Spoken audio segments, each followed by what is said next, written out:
Today, 3 school districts in our area are facing strikes impacting thousands of students. Twin Rivers Unified teachers were on the picket line for the 3rd day of the first strike in their history. ABC 10's Austin Castro with more from today's rally. The union representing teachers at Twin Rivers tells me they didn't have a whole lot of progress in terms of those negotiations over the weekend. That brings us here now to the 3rd school day of this ongoing strike and Grand Union High School, where people are gathered here for this rally.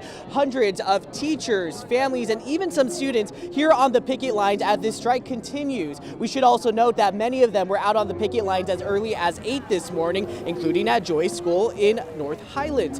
Teachers, families, and again, some students could also be seen making their voices heard during the busy drop-off time. The district maintains they have a fair contract on the table ready to sign. However, union leaders we spoke with this morning say their offer still doesn't do enough to meet their demands, and they are still waiting for their next bargaining session. We are here.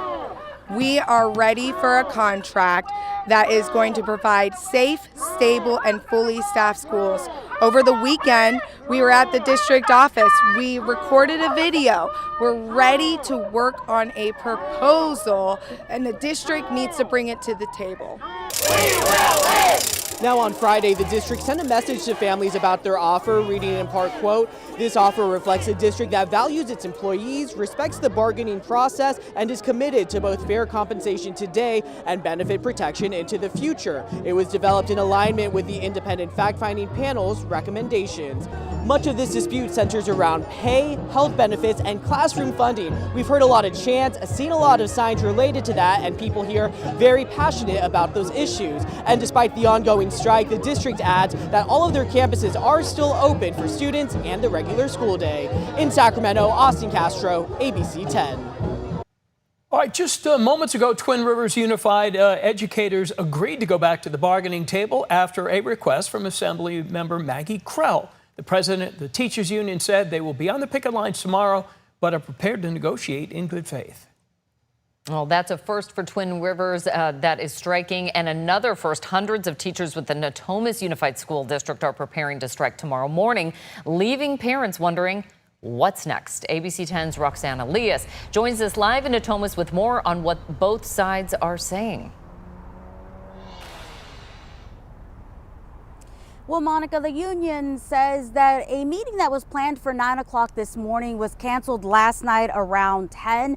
And after speaking to all parties who are involved in this, these last few hours leading into tomorrow are seeming tense for the Natomas Teachers Association, the district, and parents who are worried what will happen and what things will look like if 600 teachers walk off the job tomorrow. Now, we want to let you guys take a look at video from earlier today where some of those teachers were out here protesting.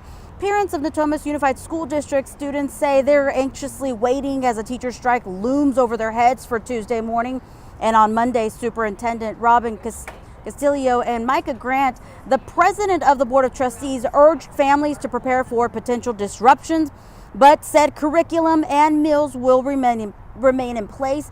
She says after about a year of negotiations, they have a strong offer on the table, which includes a 4% salary increase, meaningful improvements to health benefits, and the option for a fully funded health care plan. But the union president says the offer is misleading and unfortunate. Take a listen.